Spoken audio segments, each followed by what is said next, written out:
सभी श्रोताओं का रामायण की कथा में हार्दिक स्वागत अभिनंदन। बालकांड में आज विश्वामित्र का पूर्व चरित्र आप सभी लोगों के सामने प्रस्तुत किया जाएगा। बढ़ते हैं विश्वामित्र का पूर्व चरित्र की तरफ। राम से मिथिला के राजपुरोहित सतानंद जी विशेष रूप से प्रभावित हुए।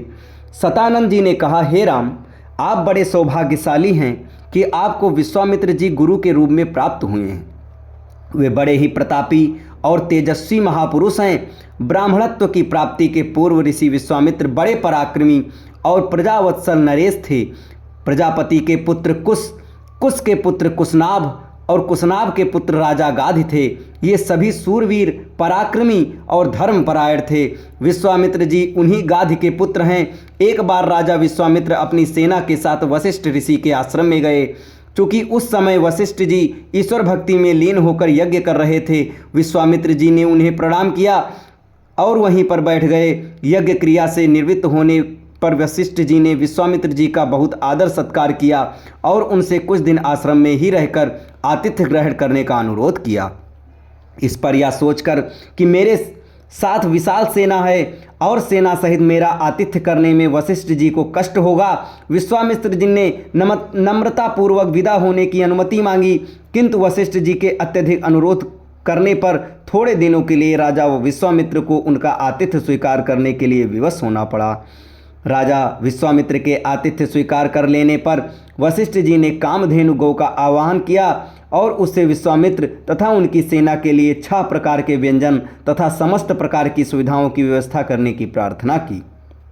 उनकी इस प्रार्थना को स्वीकार करके कामधेनु गौ ने सारी व्यवस्था कर दिया। वशिष्ठ जी के अतिथि सत्कार से राजा विश्वामित्र और उनके साथ आए हुए सभी लोग बहुत प्रसन्न हुए। कामधेनु गौ का चमत्कार देखकर विश्वामित्र के मन में उस गौ को प्राप्त कर लेने की इच्छा जागृत हुई और उन्होंने वशिष्ठ जी से कहा कि ऋषि श्रेष्ठ, कामधेनु जैसी गौ तो किसी वनवासी के पास नहीं वरन राजा महाराजाओं के पास ही शोभा देती है, अतः आप इसे मुझे दे दीजिए। इसके बदले में मैं आपको सहस्त्रों स्वर्ण मुद्राएं दे सकता हूँ। इस पर वशिष्ठ जी बोले कि राजन, ये गौ ही मेरा जीवन है और इसे मैं किसी भी कीमत पर किसी को नहीं दे सकता। वशिष्ठ जी के इस प्रकार कहने पर विश्वामित्र ने बलात् उस गौ को पकड़ लेने की आज्ञा दे दी और सैनिकगण उस गौ को डंडे से मार मार कर हाँकने लगे। कामधेनु गौ ने क्रोधित होकर अपना बंधन छुड़ा लिया और वशिष्ठ जी के पास आकर विलाप करने लगी। वशिष्ठ जी बोले कि हे कामधेनु, मैं इस राजा को साप भी नहीं दे सकता क्योंकि ये राजा मेरा अतिथि है और इसके पास विशाल सेना होने के कारण इससे युद्ध में भी विजय प्राप्त नहीं कर सकता। मैं अत्यंत विवश हूँ। वशिष्ठ जी के इन वचनों को सुनकर कामधेनु ने कहा कि हे ब्रह्मर्षि, क्या एक ब्राह्मण के बल के सामने क्षत्रिय का बल कभी श्रेष्ठ हो सकता है? आप मुझे आज्ञा दीजिए, मैं एक क्षण में इस क्षत्रिय राजा को उसकी विशाल सेना सहित नष्ट कर दूंगी। कोई अन्य उपाय न देखकर वशिष्ठ जी ने कामधेनु को अनुमति दी। आज्ञा पाते ही कामधेनु ने योग बल से पवन सैनिकों की एक सेना उत्पन्न कर दिया और वह सेना विश्वामित्र की सेना के साथ युद्ध करने लगी। विश्वामित्र जी ने अपने पराक्रम से समस्त पन्व सेना का विनाश कर डाला। इस पर कामधेनु ने सहस्त्रों शक, हूड़, बर्वर, यवन और काम्बोज सैनिक उत्पन्न कर दिया। जब विश्वामित्र ने उन सैनिकों का भी वध कर डाला तो कामधेनु ने मारक शास्त्रों से युक्त अत्यंत पराक्रमी योद्धाओं को उत्पन्न किया, जिन्होंने शीघ्र ही राजा विश्वामित्र की सेना को गाजर मूली की भांति काटना आरंभ कर दिया। अपनी सेना का नाश होते देख विश्वामित्र के 100 पुत्र अत्यंत कुपित हो वशिष्ठ जी को मारने दौड़े। परिणाम यह हुआ कि वशिष्ठ जी ने उनमें से एक पुत्र को छोड़कर शेष सभी को भस्म कर दिया। सेना तथा पुत्रों के नष्ट हो जाने से विश्वामित्र बड़े दुखी हुए। अपने बचे हुए पुत्र का राज तिलक कर वे तपस्या करने के लिए हिमालय की कंदराओं में चले गए। वहां पर उन्होंने कठोर तपस्या की और महादेव जी को प्रसन्न कर लिया। महादेव जी को प्रसन्न पाकर विश्वामित्र ने अपने समस्त दिव्य शक्तियों के साथ संपूर्ण धनुर्विद्या के ज्ञान का वरदान प्राप्त कर लिया। इस प्रकार संपूर्ण धनुर्विद्या का ज्ञान प्राप्त करके विश्वामित्र बदला लेने के लिए वशिष्ठ जी के आश्रम में पहुंचे। वशिष्ठ जी को ललकार कर उन पर अग्निबाण चला दिया।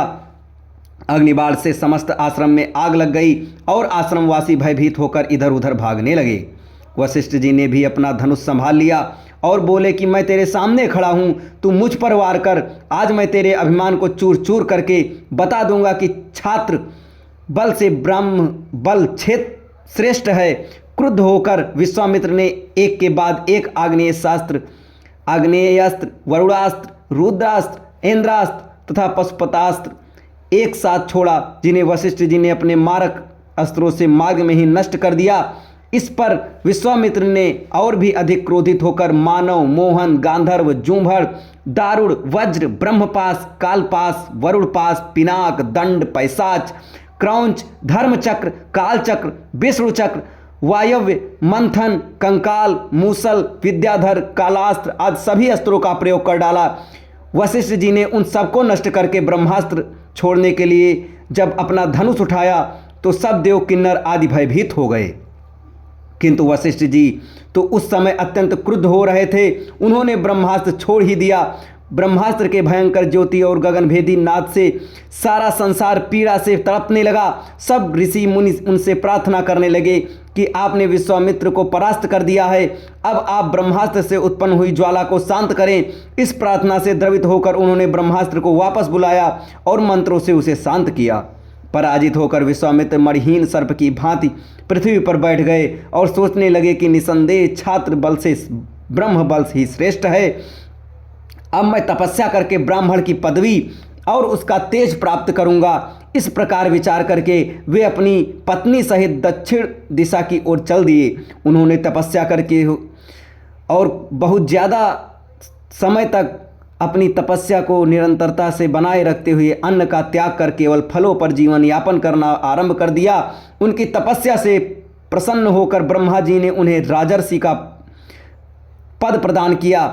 इस पद को ब्राह्म प्राप्त करके भी यह सोचकर कि ब्रह्मा जी ने मुझे केवल राजर्षि का ही पद दिया है, महर्षि, देवर्षि आदि का नहीं, वे दुखी हुए। वे विचार करने लगे कि मेरी तपस्या अब भी अपूर्ण है, मुझे एक बार फिर से घोर तपस्या करना चाहिए। और इसके आगे की कथा आपको अगले वीडियो में बताई जाएगी। तब तक हमारे साथ बने रहें। धन्यवाद।